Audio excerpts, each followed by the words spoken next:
Happy Wednesday, Striver. I hope that you've been having an amazing week and you're building up to an amazing close to this week. I hope that you found a mindset today that is helpful to you, that helps you have reverence for life, that reminds you of all of your blessings. I hope today you just remembered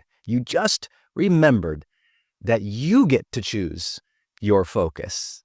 You get to choose your attitude, no matter what is happening in this chaotic world of ours.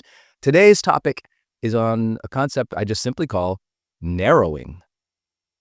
That I really believe as we mature and we grow and we get older, that we have to take advantage of our capabilities to narrow our focus, to narrow down our areas that we want to develop mastery in, to narrow down an understanding of what really is my purpose, to narrow down an understanding of who am I really. Now, I know to people like me, when you say anything that's not expansive or big or, evolving 24/7, I get offended. So let me give you a couple different ways to think about this because I've been in your shoes. When I think of narrowing, I begin with first and foremost the simple concept that we all know in personal development of saying no. That no is the weapon of maturity.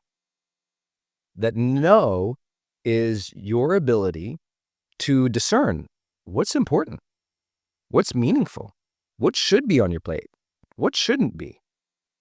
And when I talk about the concept of narrowing, the tool, the hammer in the toolbox for that, if you will, the arrow in the quiver is saying no. It's learning what to say no to. It's learning what to say no to being. It's learning what to say no in terms of your reactions or even some of your relationships. It's so critical. And saying no is really an act of narrowing. It's about making choices that continually align to more of what is true to you in life. Let me say that again. It's continually making choices to saying, this is what's important to me. So you're actually choosing more of what's right for you when you narrow. It's not that you're losing something. See, we always think, but if I narrow down, I focus on this, there's all this opportunity cost. And your FOMO, fear of missing out, like trigger gets hit from high school. And you're like, I'm going to miss out on all the parties though. And all of a sudden, you're so freaked out. And I have to tell you though, look at the world's most successful people. You want more abundance? Look at what they did. There was a narrowing, a mastery, a focus, a discipline that seemed superhuman. Why? Well, because it seems so hard to say that focus, because you know what that takes is a discipline of saying no.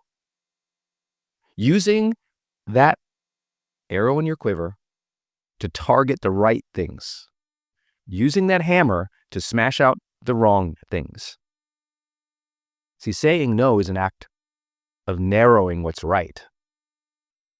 And this took me a long time to understand because I'm somebody who is wildly curious about the world. But even that curiosity can live in a frame, right? I think the most curious human being I've ever met in my entire life was Larry King, the famous television personality, media broadcaster, newsman.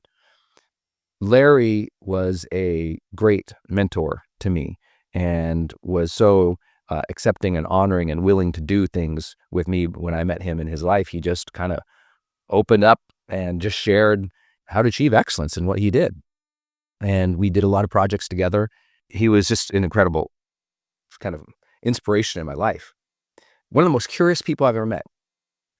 But he narrowed that, even that curiosity had a little bit of a box around it, which he went into television and into recording interviews. His curiosity was immense, insatiable, but he still aimed it towards interviewing and interviewing specifically for television broadcasting. Now, that's incredible. Think about the most curious person in the world could have done 1 million other things, narrowed. to a platform, to a focus, to an emphasis, to an experience. Every single high-achieving person I've ever met had major acts of boldness in their life where they said no, they quit the wrong thing, they stopped screwing around, they stopped worrying about being everywhere, doing everything. They hunkered down and focused and focused and focused. And how do you focus? You say no to distractions. How do you focus? You say no to distractions. How do you focus, my friend? You say no to distractions year after year after year after year. And then one day you're on the top of that mountain there. Everyone's like, how did you do that? You're like, because they've only done that. Narrowing. Go to your journal today. Make a list of things that maybe you need to stop focusing on. Make a list of things that maybe they don't need to be in your life next week or next month, next year, 5 years from now, if it takes you that long to narrow down. Maybe you write about your passions. You know what? I really want to do this. And here's why I want to do this. And here's why I get excited about doing this. I'm going to really focus in this area. And here's my ideas for it. Okay, I'm going to launch this thing because that's important to me. Or I'm going to cut out these things. That's important to me. Checklist, checklist, checklist, right here in Growth Day. All of your tools for personal growth are right here. You just got to narrow your focus and actually do them. That's how self-improvement works. You focus. You work the problem. You get better at it. You say no to the things that are wrong for you, more of yeses to what is right for you, and you follow your unique path, narrowing it down to that path. Not trying to go on all paths, your path. Not all paths, your path. When you discern that, when you make that distinction in life, mastery awaits on the other side. And every day you can make that narrowing focus because every day is a great day to grow. All right, if you love this Daily Fire today, quick reminder, comment on it down below. What did you learn? What do you think? What do you have to share? This is about social learning in Growth Day. We learn from each other. We have that humility to learn from each other, but we also have that service leadership mindset where we want to share our life lessons with one another. So what have you learned about this topic? Put it in the comments down below and then get your growth streak.